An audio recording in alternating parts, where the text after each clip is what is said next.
Owners of a bed and breakfast were looking for answers after a car crashed into their building, setting off a fire. Very upsetting to see it like this,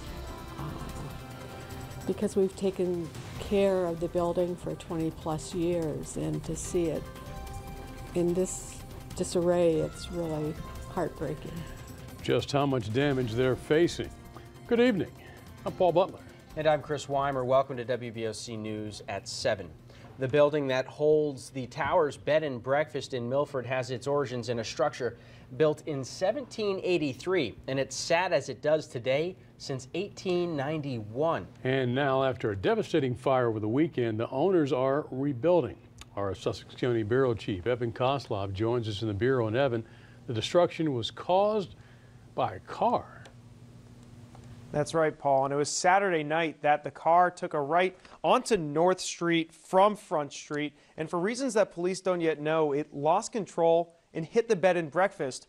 When the flames began, that car drove away.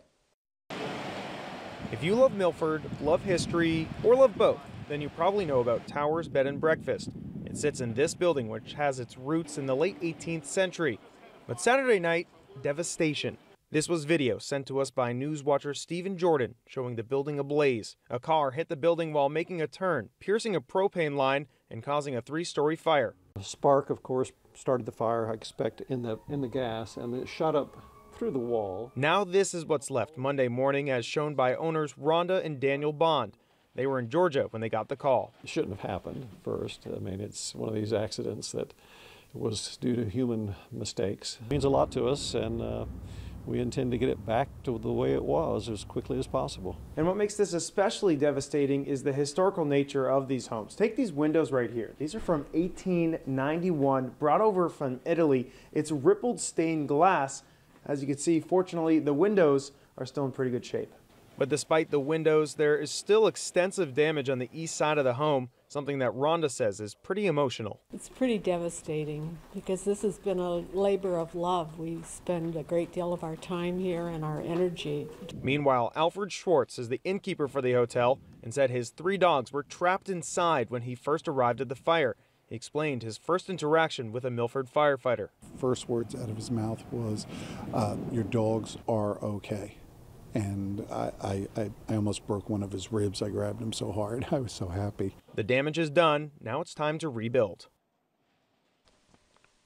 Now, despite the damage, things really could have been a lot worse. That's because the bed and breakfast is closed to guests only 1 month per year. Guess when that is? That's this month, in January, so nobody was inside. From the Bureau, this is Evan Kozloff. Back to you guys. All right, Evan, thank you very much. Now, police are still looking for the driver of that car, and they're asking for your help.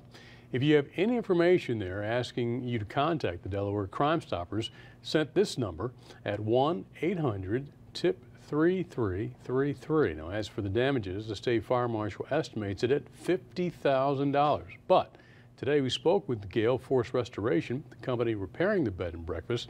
They say the cost is likely far higher than that, I should say, there in Milford.